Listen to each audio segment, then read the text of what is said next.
Here at Chuck's Garden, and we're looking at one of our early girl plants that I have pruned about 3 times.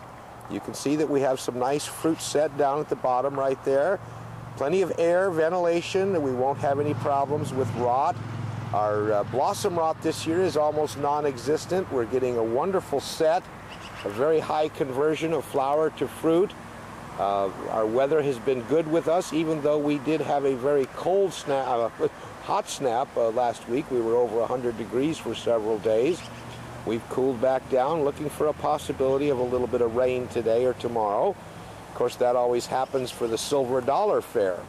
You'll notice that I'm also using some green soft tie right there to give the tomatoes support against the bamboo stakes. I do put a bamboo stake at each plant, even though I'm still using the Florida weave.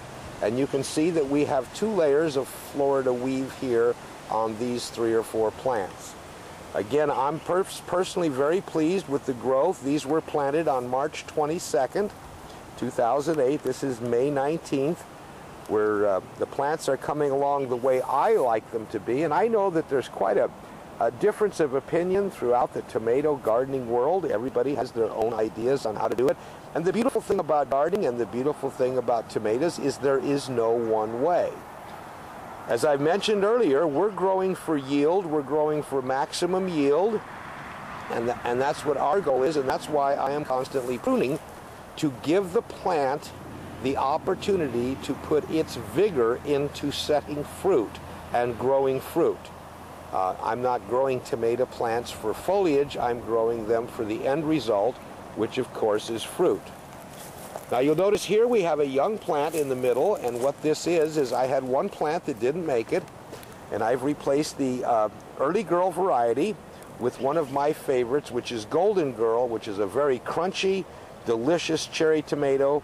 Of course it's a little behind, but you'll notice I already have a nice little flower set on it. And again, going down the line, there is our 12 plants of the early girl variety that we planted on March 22nd. Over on the other side, we have our line of ace tomatoes, which were planted a week later, excuse me. And these have only been pruned about 2 times. And when I finish making this video today, we will come in and prune those. My camera girl Shirley isn't here because she's taking care of her father, who of course is ill, and she trades off with her sister. They each spend a week at a time with him taking care of their father, and I really applaud the girls for their dedication and their expression of love to their parent. Again, we have a nice set of tomatoes coming along. They're a bit smaller on the ace. Obviously, a week makes a difference in the life of a tomato. You'll notice very quickly the red onions have just really mushroomed up in size.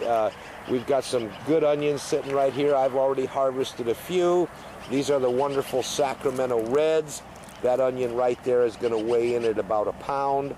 We've got, we're going to be pulling some of these, and we will replace them with something else good to eat.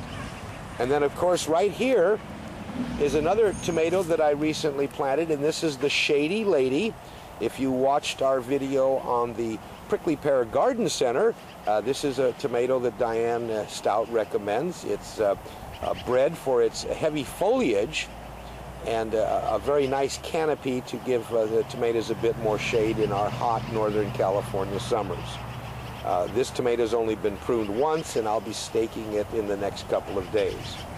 And right behind that is our little set of eggplant, one of Shirley's favorites. She loves to bake eggplant, and we're eating eggplant all the time in season. So there's a little visit to Chuck's Garden again. We'll be back in another week and give you an opportunity to see how these tomatoes are growing. And again, our goal is to see if we can get 1,000 pounds out of these 24 plants.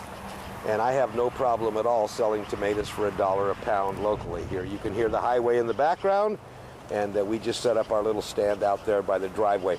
You'll notice that this little set's been tied off 3 times with the Florida weave, and mainly because these first 2 plants are the Russian heirloom called Stepici, which is a cold weather plant, and we're looking forward to harvesting from on it for quite a while. So again, welcome back to Chuck's Garden. Hope to come back and join us soon. And following this video, you'll be seeing the actual cash flow projections that I set up for this little business experiment. Shirley and Chuck, Elvis, Flo, and Smoking Hot. Sure glad you stopped by and visit us. Talk to you later. Okay, as promised, here's our cash flow projections for growing tomatoes for health and wealth. You'll notice that I had a projected expenses of $140, and so far we've spent $59.53. I've got another chart that I'm keeping track of time, and we'll look at that as time goes on, because time is an asset and it is valuable. Thanks again for joining us at Chuck's Garden.